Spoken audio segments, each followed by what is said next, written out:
Tonight on Bridge City News, the Federal Ethics Commissioner handed down his verdict today, and it is not good news for Prime Minister Justin Trudeau. The high cost of insulin is forcing many Americans across the border. We will explain how that may impact you. And the Lethbridge Public Library is enjoying their 100th anniversary. We will tell you about what you can enjoy as part of their celebrations. Your nation, your province, your southern Alberta. From the heart of Lethbridge, it's Bridge City News with Hal Robbins. Good evening. Thanks so much for joining us. The federal election is just over 2 months away, and today the Liberals received some bad news. The Federal Ethics Commissioner says Prime Minister Justin Trudeau contravened a section of the Conflict of Interest Act in the SNC-Lavalin affair. He broke the law.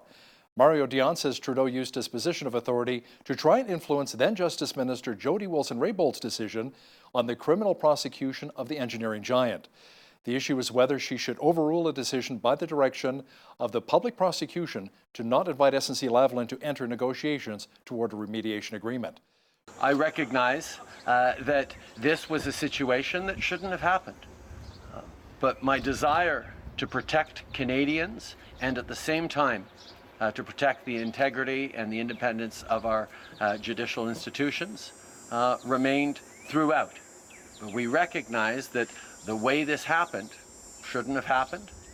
I take responsibility for the mistakes that I made. At the same time, we learned many lessons through that, and we're aided and will be aided by the McClellan report, which has been released today. Federal Conservative leader Andrew Scheer spoke earlier today about the judgment handed down by the Ethics Commissioner. Earlier today, and for the second time in just 4 years, the Ethics Commissioner has found Trudeau guilty of violating the Conflict of Interest Act in connection with his role in the SNC-Lavalin corruption trial. And today, Justin Trudeau has been found guilty of illegally interfering to block the fraud and bribery trial of a Liberal-linked corporation. Now, his first violation for accepting a paid vacation on a luxury island from someone lobbying his government was shocking. This one is unforgivable. Scheer further went on to say that the RCMP should launch an obstruction of justice investigation. We reached out to Lethbridge Liberal candidate Amy Bronson for reaction to the Ethics Commissioner's ruling today, but she was unavailable for comment. Lethbridge NDP candidate Shandy Blyken did respond via email today, and she says, quote, "Today's announcement has made it clear that Justin Trudeau is more interested in his wealthy friends than the best interests of everyday Canadians." A federal leaders debate is coming up. Prime Minister Justin Trudeau will be there. So will Conservative leader Andrew Scheer, NDP leader Jagmeet Singh, and Green Party leader Elizabeth May. The leader of the People's Party of Canada, Maxime Bernier, was not invited. I asked one of our political contributors, Brian Lilly, as to why. The Monk Centre, which holds a number of debates throughout the year on various political issues, they've invited all the federal leaders to have a debate on October 1st regarding foreign affairs issues. So far, only Andrew Scheer said that he will join in that, but they didn't even invite Maxime Bernier. And part of the reason is he doesn't hold a seat currently. He wasn't elected as a People's Party candidate. Catch the full interview with Mr. Lilly discussing more on the upcoming leaders debate coming up in the second half of our show. The Highway 3 Twinning Association is advocating for $3.2 million to be included in the next provincial budget. The money would go towards engineering for the two sections of the Highway 3 twinning between Taber to Burdett and Medicine Hat to Seven Persons. Medicine Hat Cypress MLA Drew Barnes said in a statement, "For safety, economic, and logistical concerns, it is time that Highway 3 be twinned. This project needs to be placed on high priority when looking at funding allocations. Millions of dollars have been spent on several studies over the past 20 years, and now it's time to take action on the recommendations." According to Diabetes Canada, about 11 million Canadians have the condition or are pre-diabetic. Those Canadians could be at risk for obtaining insulin. U.S. President Donald Trump has proposed that Americans come to Canada for the life-saving drug. The average price for a vial of NovoRapid insulin in Canada is $30, while in the United States, the same vial costs about $300. Diabetes Canada plans on working with the federal government to see what can be done to help all of those who are affected. That's concerning because that actually does have implications in terms of our supply and causing real drug shortages. That hasn't happened yet, but that's what the pending legislation is about. So we're asking the federal government to really look at what our options are in Canada to make sure that we set up a system that doesn't allow that to happen, that the bulk purchasing from the United States isn't allowed to happen and put the Canadians' health at risk. That's what we're looking for our federal government to do in the short term. A study by the Commonwealth Institute says that Americans spend more on pharmaceuticals than any other country in the world. This week, 9 youngsters are spending their days with members of the Lethbridge Regional Police Service during the Kids and Cops program.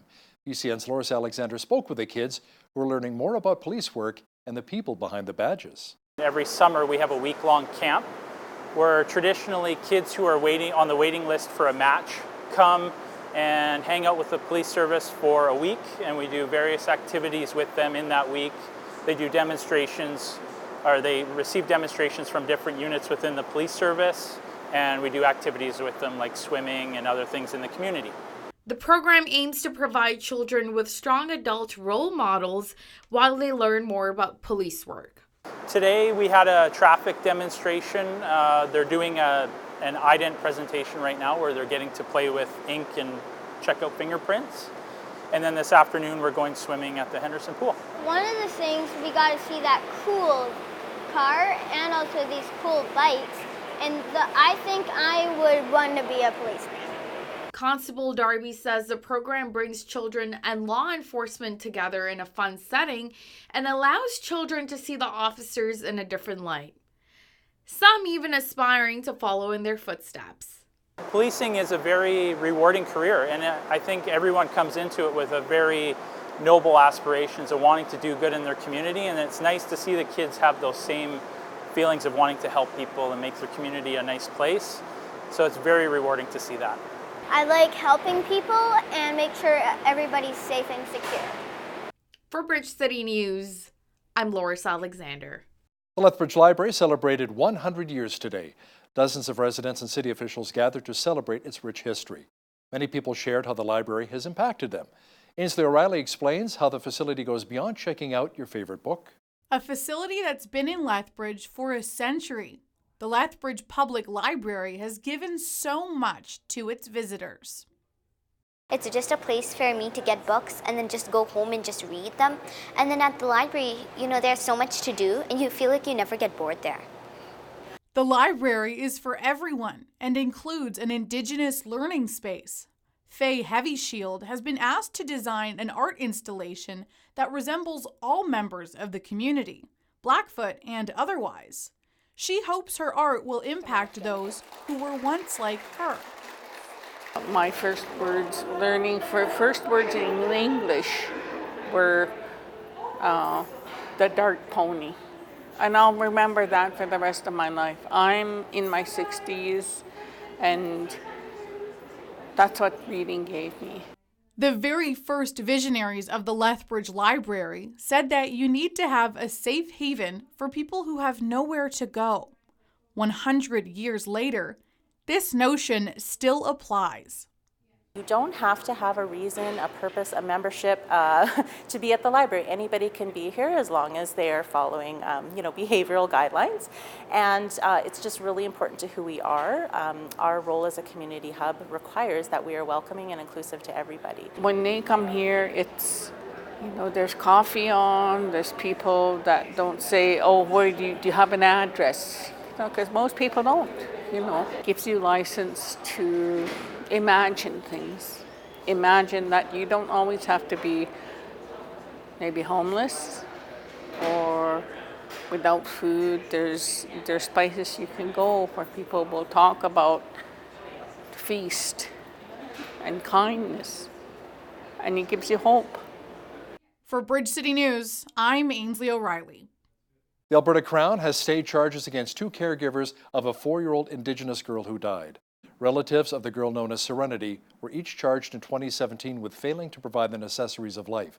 The Crown says it came to the decision after determining there was no reasonable likelihood of getting convictions. Serenity had a severe brain injury when she was taken to hospital in 2014, where doctors noticed she had bruising and was severely underweight.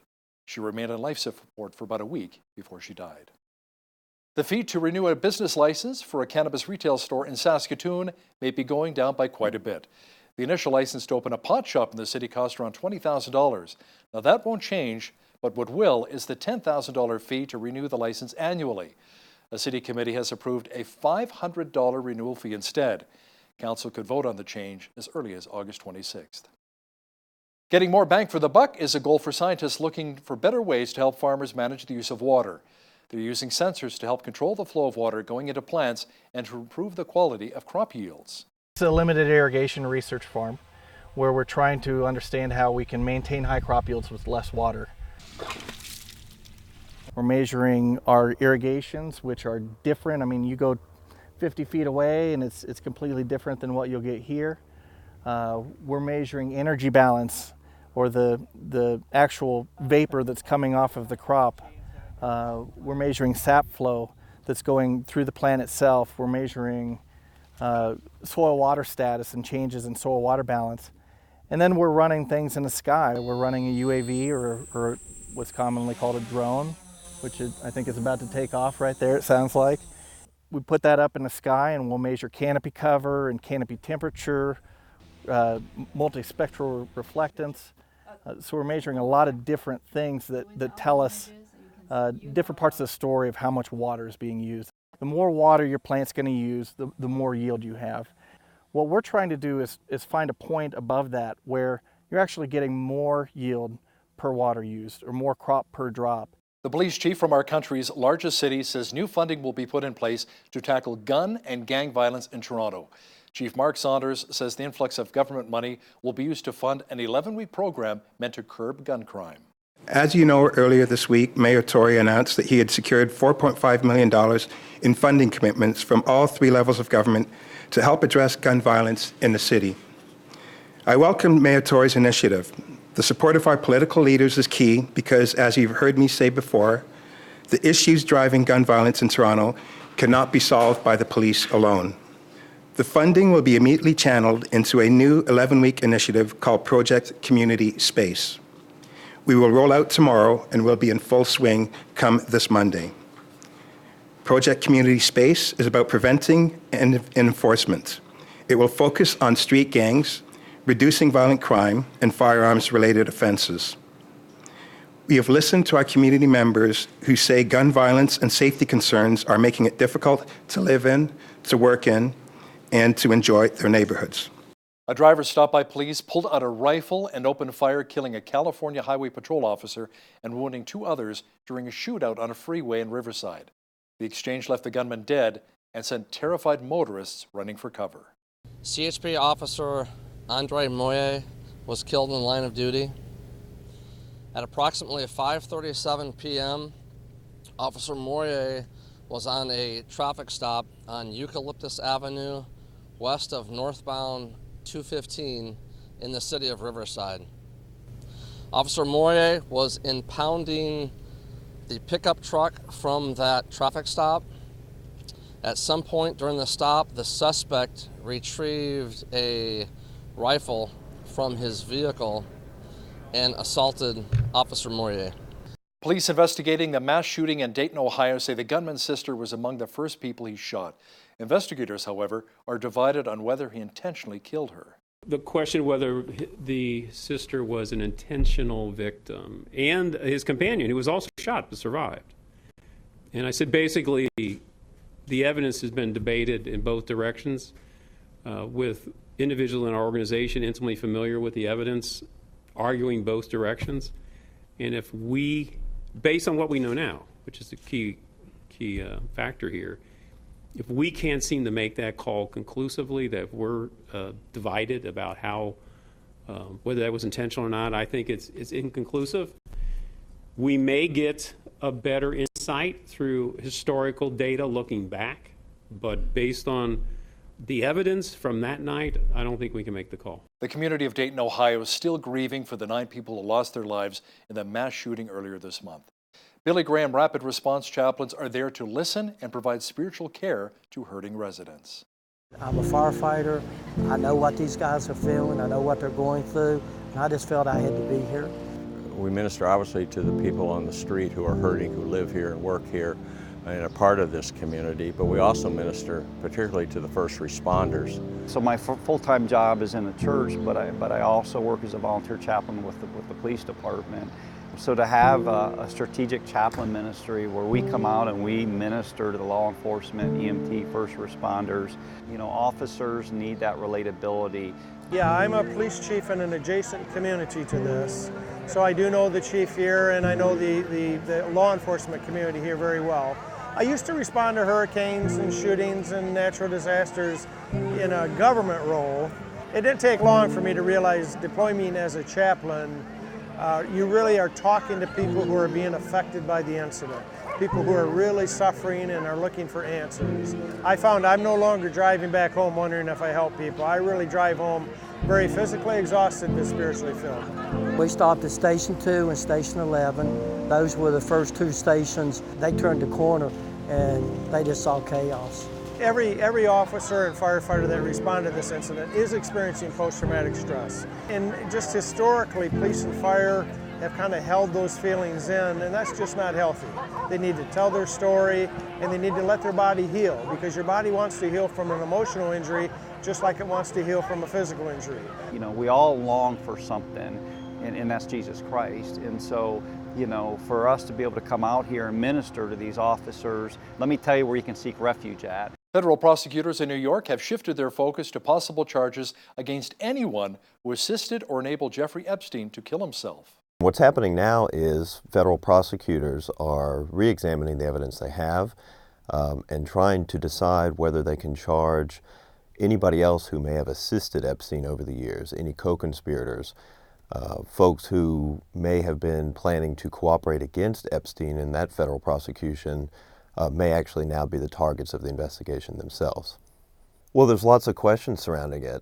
Primarily the viability and applicability of the non-prosecution agreement that Epstein signed more than a decade ago in Florida. There's some thinking that that non-prosecution agreement might be applied more broadly to any potential co-conspirators than Epstein himself. I think prosecutors also have to decide to which extent potential co-conspirators might also be considered victims of Mr. Epstein. I mean, according to police reports, the Associated Press has reviewed, there's some indications that co-conspirators, employees, associates of Mr. Epstein were previously victims of his in some instances. So that will complicate any further prosecutions. It was on this day a major blackout hits eastern Canada and the United States. U.S. President Harry Truman announces Japan's surrender in the Second World War, and comedian Steve Martin was born. This is Today in History for August the 14th.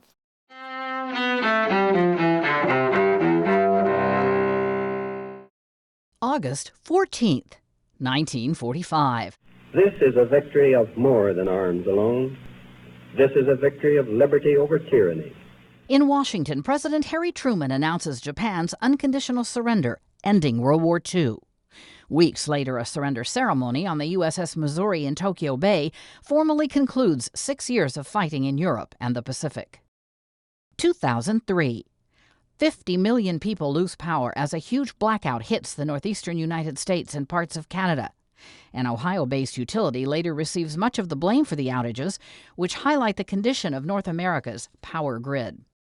1935. Today, a hope of many years standing is in large part fulfilled. In Washington, President Franklin D. Roosevelt signs the Social Security Act. The law provides retirement income to elderly Americans and other government benefits to this day. 1969. British troops arrive in Northern Ireland. They are sent there to intervene amid a surge in sectarian violence between Protestants and Roman Catholics. But that violence continues to flare in the troubled province until a peace process emerges decades later. 1980.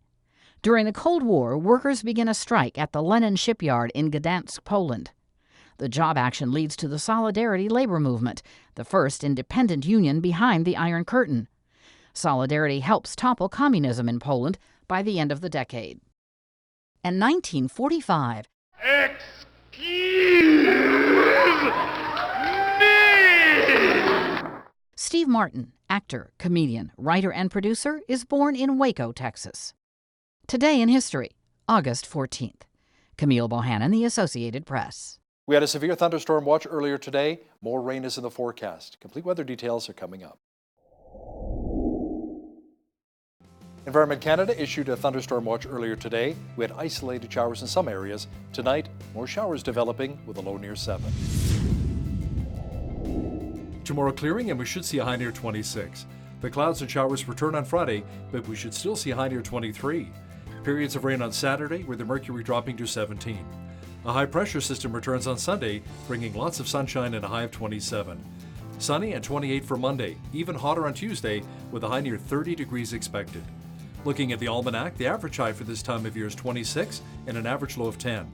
The highest temperature on this date was recorded in 1994 at 37 degrees, and the record low was 3 in 1955. Sunrise was at 6:20, sunset at 8:52.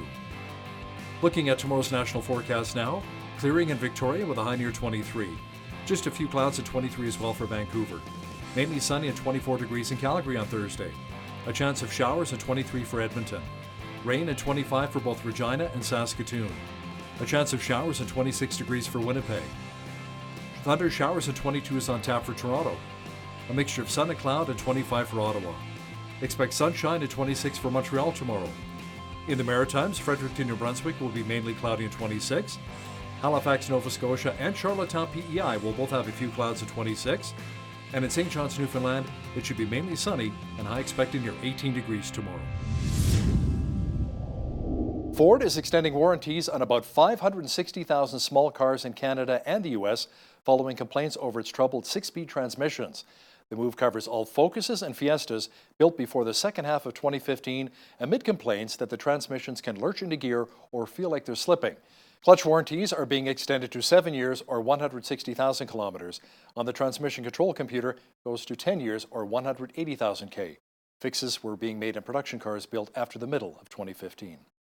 Loyalty rewards company Aimia says its second quarter profits jumped from $11.1 to $43.5 million from the same period last year.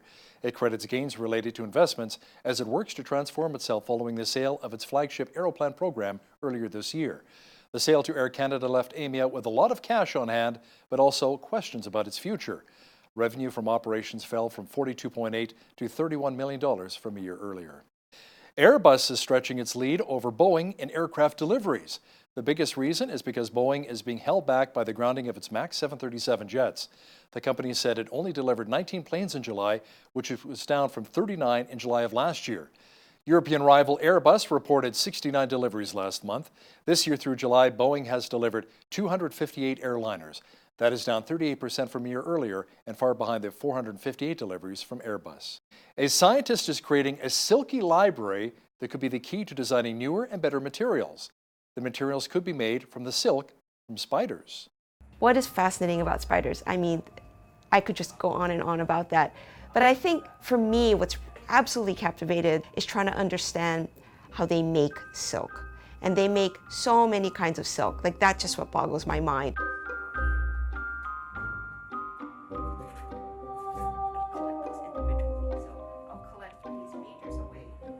Everything that we keep learning, it just kind of points to what we don't know.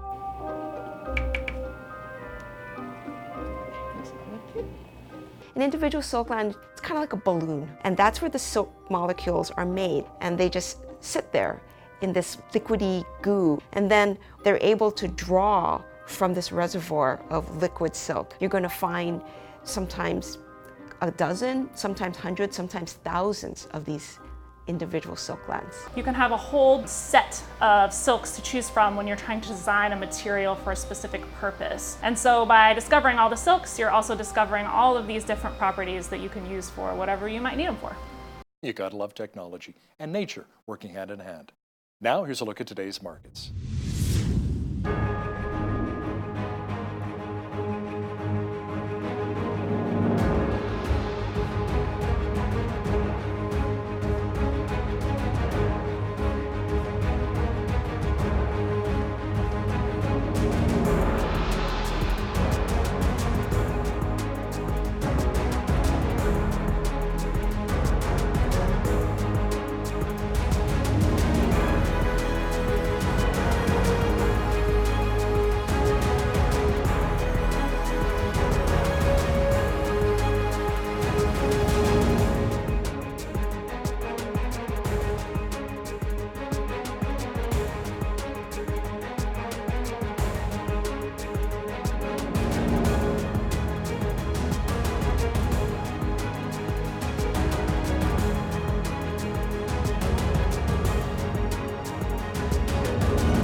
Recapping one of our top stories this hour, the Federal Ethics Commissioner says Prime Minister Justin Trudeau broke the law. Mario Dion says the PM contravened a section of the Conflict of Interest Act in the SNC-Lavalin affair. He says Trudeau used his position of authority to try to influence then Justice Minister Jody Wilson-Raybould's decision on the criminal prosecution of the engineering giant. Trudeau says he accepts full responsibility but disagrees with the ruling. Another Christian movie is hitting theaters. Up next, Paul Arthur chats with the producers of the movie Overcomer. That interview is coming up. But first, here's a look what's happening in and around your community. Here's your Bridge City News Community Calendar. The Helen Schuler Nature Center is offering Extreme by Nature for ages 11 to 15 on Friday, August 16th from 10 a.m. to noon. Kids will learn how scientific tools and techniques can help them explore the River Valley. For more information and to register, call the Nature Center at 403-320-3064. Come celebrate the Lethbridge Public Library's Big Birthday Bash taking place August 17th beginning at 11 a.m. at the main branch and the Crossings branch. Enjoy a barbecue, live performances, games, and activities for all ages. For details, visit lethlib.ca. Come for an inspirational evening of music performed by two-time GMA Canada Covenant Award nominee Melissa David on Saturday, August 17th at 10 a.m. at Joyful House of Prayer and on Sunday, August 18th at 10:30 a.m. at the Lethbridge Christian Tabernacle. For more information, visit healingmelodies.ca. The Interfaith Food Bank is hosting its 13th annual Whoop Up Days Pancake Breakfast Tuesday, August 20th from 7 to 10 a.m. at 1103 3rd Avenue North. Enjoy delicious pancakes, sausages, eggs, beans, and fruit. Cost is $3 for adults and $2 for kids ages 4 to 12. Children 3 and under are free. There will also be live music, carnival games, crafts, a Western photo booth, and more. For details, visit interfaithfoodbank.ca. And that's your Bridge City News Community Calendar. Most of you have likely watched movies like War Room or Courageous. Well, the Kendrick brothers are at it again, producing another faith-based movie called Overcomer. It premieres on Friday, August 23rd. Joining us today via Skype are Alex and Stephen Kendrick. Good to have you with us here today, gentlemen. I understand you're in a hotel room in Dallas where there's a special opening tonight. It is. We'll have a couple of premieres, one in Atlanta, one in Dallas, and can't wait for the cast and crew to see it, many of them for the first time.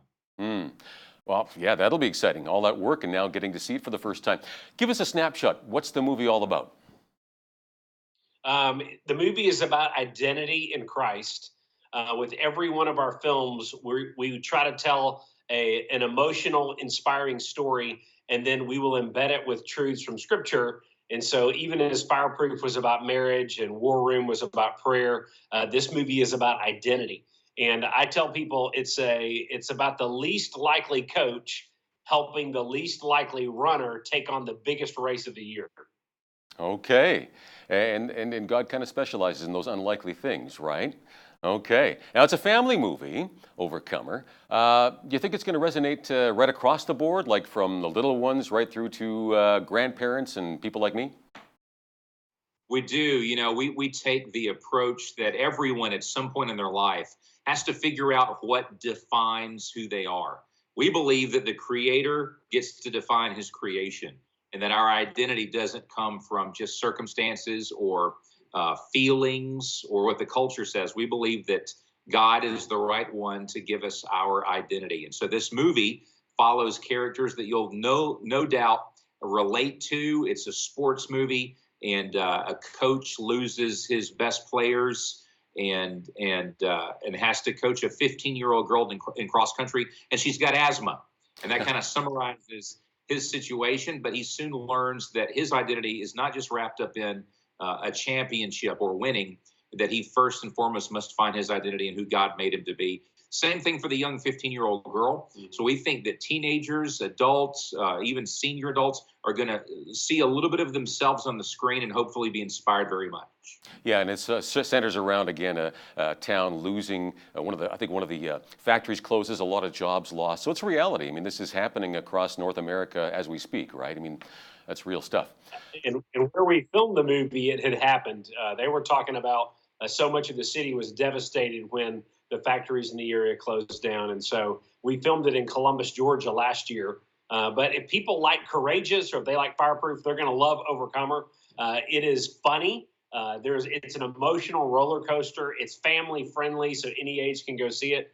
And the gospel is clearly presented in the film in a challenging way. But the message of identity really reaches all of us because everyone is on a journey of discovering their identity. That's right. Our behavior flows out of our identity. And if you don't know who you are and who God created you to be, that's like being on a football team and being sent out on the field, not knowing which team you're on, not knowing your position on the field, and you're confused and you're frustrated and you don't know what to do. And that really describes our generation. Yeah, you're absolutely right. I mean, the timing of this. My goodness, so many people struggling with their identity and not sure where to go with it. So I'm hoping this. Obviously, again, this is going to attract a large Christian audience, but you believe it's also going to attract some non-church viewers? We do. Everyone can relate to issues of identity, and our culture is hotly debating it right now. And so we think that people are going to resonate with even the theme of the movie. And of course, people like a good sports drama, especially an underdog sports story. But ultimately, the gospel is presented in this movie, and we believe that it could touch a large portion of our audience. So we're very hopeful that on August 23rd, when it comes out in theaters, that will touch a lot of lives. Okay. Alex, tell us a bit about your character, Coach John Harrison. So my character is the coach of a basketball team. When the factory closes down and so many people move away, he loses his best players. He, of course, is frustrated at that situation. When he's coaching cross country as a replacement, he only has one runner to come out. She's got asthma. And so he's real frustrated. And he soon learns that he, even as a Christian man, had been putting his identity primarily in his job and his status. And when the Lord strips that away, he's left with asking the question, what am I allowing to define who I am? And ultimately, by the end of the film, he goes on a journey and is able to answer that question from a more healthy standpoint. And we hope that it ministers to people when they see it and they leave the theater asking themselves the same question, what do I really allow to define me? Mm-hmm. There's also a marriage theme that runs through this movie. And again, the relationship between yourself, Coach John Harrison, and his wife, Amy. That's played by Sherry Rigby, I believe, right? Yeah, Sherry Rigby is fantastic. This was the first time we had the privilege of working with her. She's done several other Christian films. October Baby was a strong one. She was in a movie called Wildflower. So she plays my wife in this film. And there's a really interesting subplot with the couple. How do you help your spouse when they're struggling with the loss of a job or a child or a crisis situation? How can you help them keep their anchor in the foundation of Jesus Christ? And so she does something very powerful in this movie for her husband, and we hope that that marriage couples will relate to that. Excellent. Stephen, how do you think guys will connect with some of the characters in here? Again, is it touchy-feely? Is it macho? Where's it at?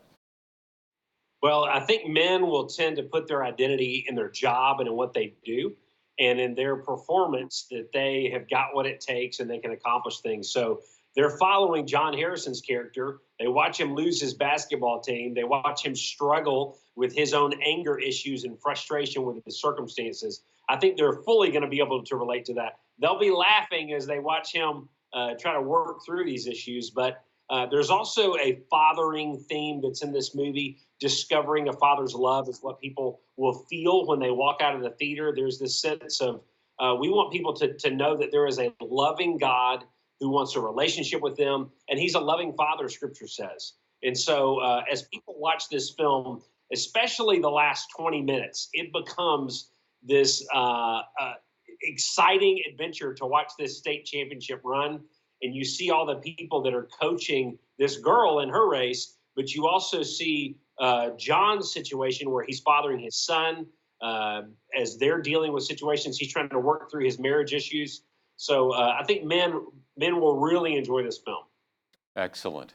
Now, what about students? How will they relate to the key character, Hannah? I'm not sure exactly how old she is. How would they relate to this, though?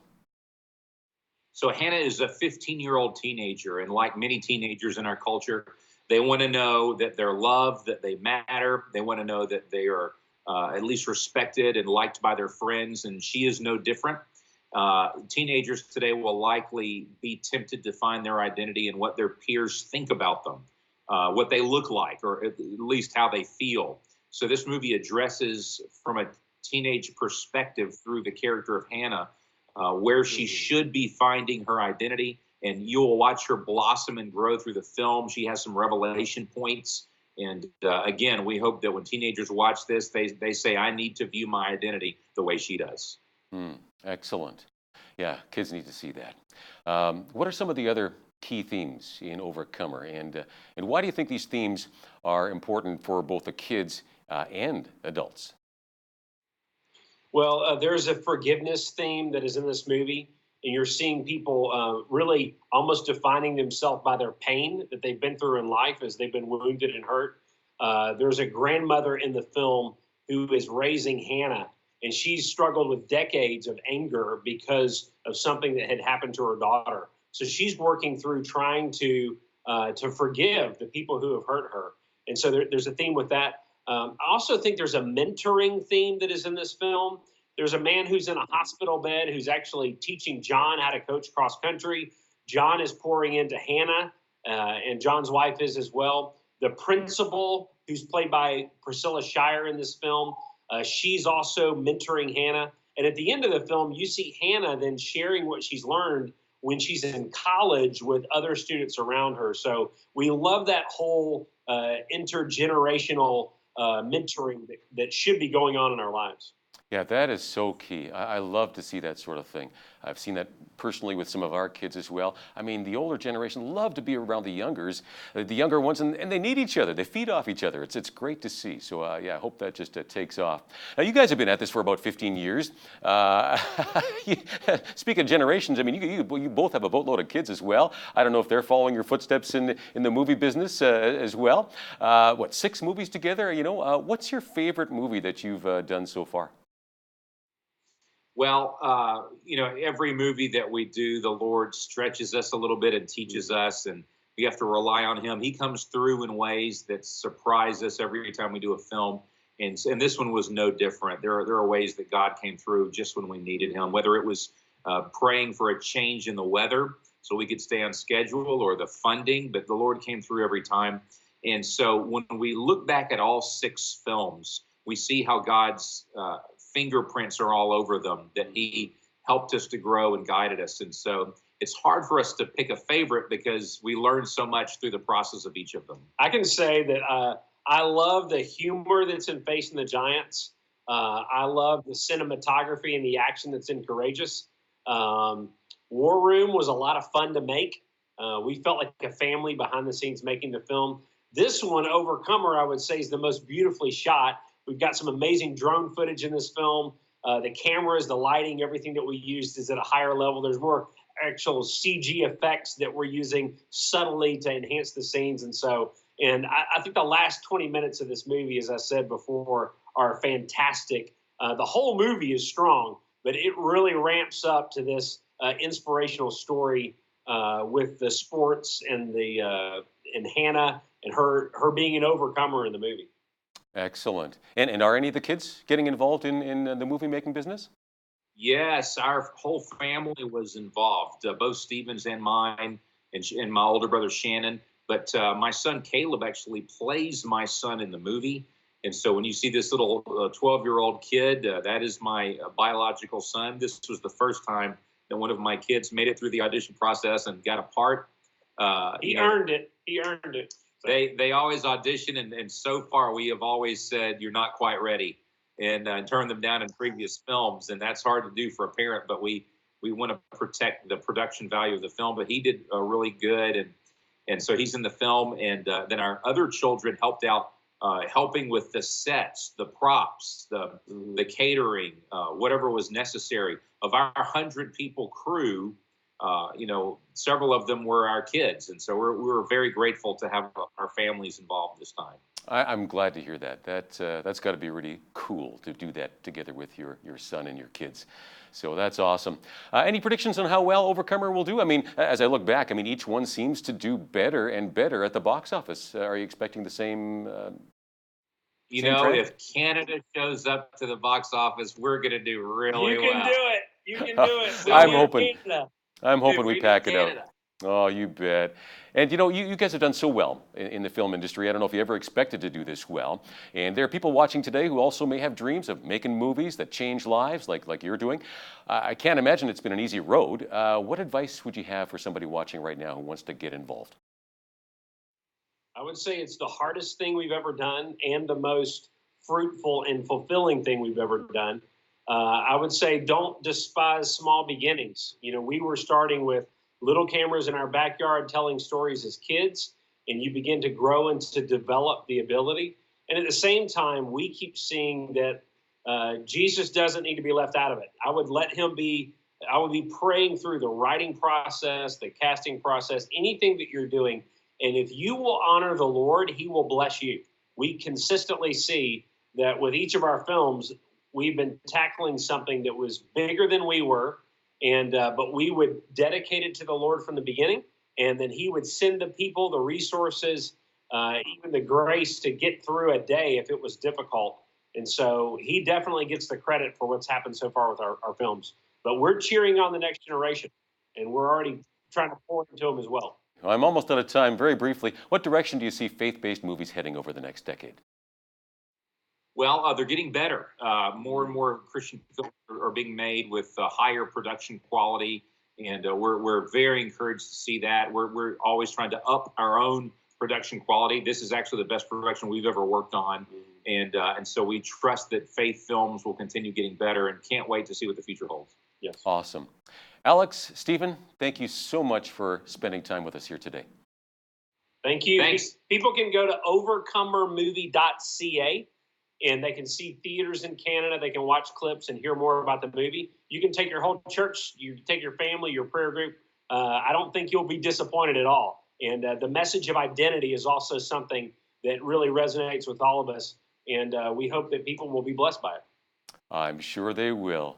The Kendrick Brothers, their new movie, Overcomer, opens in theaters Friday, August 23rd. Andrew Scheer has condemned a woman who appears in a video with a racist rant, but it may be a hoax, or is it maybe even a case of mental illness? To talk more about it is one of our regular contributors, Brian Lilly, who joins me once again from Toronto. Brian, was it in fact a hoax? We're still not sure how, but whatever it was not something normal. It was not what you would expect from someone that was a Conservative Party supporter. A lot of people, when they first saw this video, said this looks like a bad drama, a bad high school drama project. It seemed staged. There's talk that the person that the woman in question, Talia Davidson, was yelling at is a current or former staffer of Finance Minister Bill Morneau. All that aside, what we can tell you is that the woman in the video, this Talia Davidson, has been remanded to the Center for Addiction and Mental Health. She had a bail court appearance on Tuesday in Toronto at the College Park Courthouse, and she wasn't let out on bail. It was, okay, you're going to go and be examined for a little while. This appearance on video was very strange. Talia Davidson is someone that had a very large online footprint. This is someone who was very active in left-wing political causes. She had been profiled going to events for Now Magazine. And, for anyone that is watching that does not know Now Magazine, and that would be the majority of people, Now Magazine is the type of publication that describes the Toronto Star and CBC as being part of the right-wing corporate media. And I'm not joking. This is how they have actually been described in Now Magazine. And Talia Davidson was a regular contributor. She's photographed going to events for them.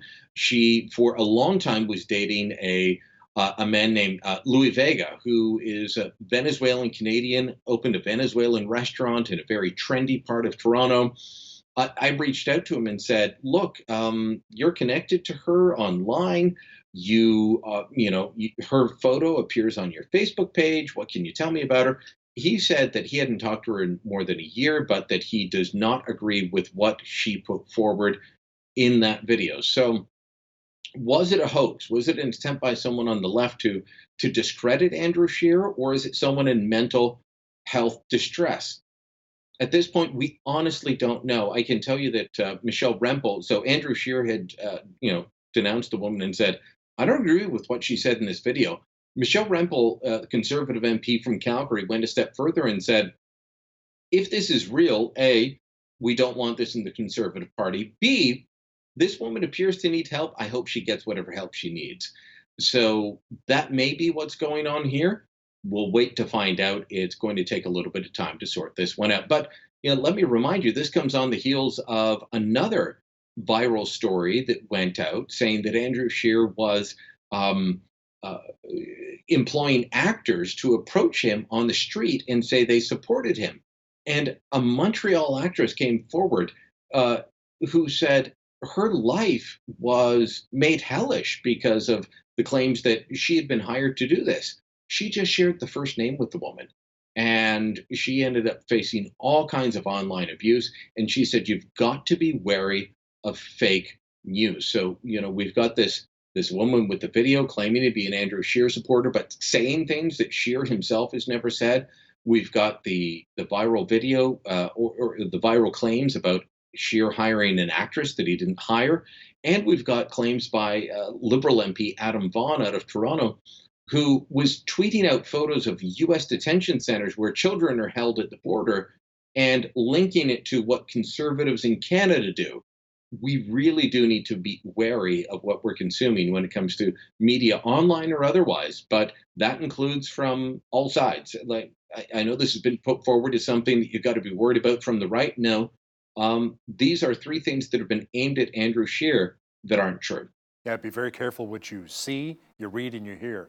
Brian, a recent report out says the federal Liberals and Conservatives are evenly matched when it comes to local riding association fundraising, but you say that Tories have actually raised quite a bit more.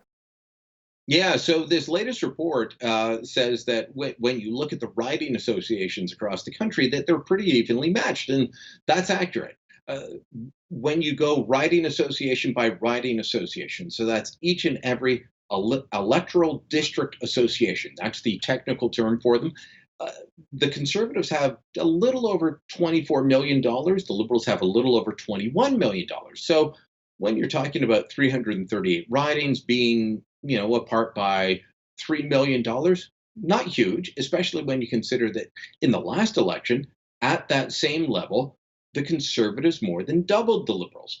But here's where it matters. I was speaking with a senior Conservative over the weekend who told me that they're the only party, and when you look at the national fundraising numbers, it bears this out. They could actually, he said, if we were to win a minority government and then be voted down weeks or months later, we're the only party that could immediately go into another national campaign without having to go into debt, without having to go to the bank and borrow money. So that does put them at a significant advantage because, by my calculations, I would say the Conservatives, without a campaign going on right now, would be at about 157 seats. That's up about 60 odd seats from where they are now. So I see them winning the most seats, but not a majority. It could go the other way. Campaigns matter, but I would put them at about 157. So if they were to win 157, that wouldn't be a majority. So they could be voted down very quickly.